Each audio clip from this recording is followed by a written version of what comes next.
మీ నియోజకవర్గం పైన కక్ష కట్టి లేదా నీళ్లు రాకుండా చేయడం కానీ నిధులు రాకుండా చేయడానికి ఏమైనా మీ పార్టీలోనే ఎవరైనా చేస్తున్నారంటారా? చెప్పండి మేడం. మీ నియోజకవర్గ అభివృద్ధి కోసం మిమ్మల్ని ఓట్లేసి గెలిపించుకున్నారు కదా, మీరు పోరాడుతున్నారు. వాటిపైన మీరు ఏమైనా సీఎం గారికి కంప్లైంట్? గతంలో కూడా పోరాటాము. ఆలగడ్డ ప్రాంతము ఎవరో కక్షపూర్తంగా నన్ను ఏదో ఇచ్చేయాలని చేయడం కాదు.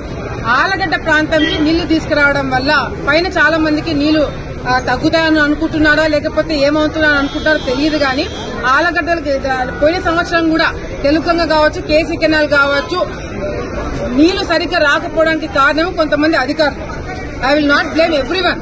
అందరు అధికారులు అట్లే ఉన్నారు, అందరు లస్కర్లు అట్లా ఉన్నారని అనట్లేదు. కొంతమంది అధికారుల నిర్లక్ష్యం వల్ల ఇది జరుగుతుంది. మళ్ళీ అతనికే అడిషనల్ ఛార్జెస్ ఇవ్వడం జరిగింది. ఇదే కాకుండా ఏదైతే కొన్ని కబ్జాలు చేస్తారో అవి కూడా నేను చాలా వరకు బయట పెట్టేంత వరకు దాని మీద యాక్షన్ తీసుకోలేదు. సో ఇది మేము రోడ్డు మీదకి వచ్చి మేము కొట్లాడే పరిస్థితి ఈ రోజు తీసుకురావద్దని వాళ్ళని కూడా మేము రిక్వెస్ట్ చేయడం జరుగుతుంది. తప్పకుండా తొందరలోనే ఆలగడ్డ జిల్లా మొత్తం కూడా, జిల్లాలో కాదు రాష్ట్రం అంతా రైతులు బాగుండాలి అందరం కోరుకుంటారు, రైతులందరూ కోరుకుంటారు. కానీ స్పెసిఫిక్ గా పైన రైతులు బాగుండాలా కింద రైతులు చెడిపోవాలని ఎవరు కోరుకోరు. మా ప్రాంతంకి నీళ్లు ఎందుకు రావట్లేదు?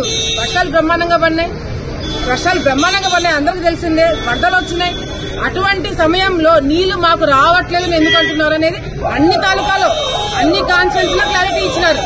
అన్ని నియోజకవర్గాల్లో నీళ్లు ఎందుకు వస్తున్నాయి ఎందుకు రావట్లేదు చాలా చర్చలు జరిగినాయి.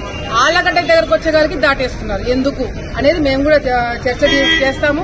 కలెక్టర్ గారి దృష్టికి తీసుకెళ్తాము, మంత్రి గారి దృష్టికి తీసుకెళ్తాము. మేము ఆళ్లగడ్డ వాళ్ళ అంత ఈజీగా వదిలిపెట్టే వాళ్ళం కాదు. తప్పకుండా మా నీళ్లు ఎట్లా తెచ్చుకోవాలో మాకు తెలిసి మేము తెప్పించుకుంటాం.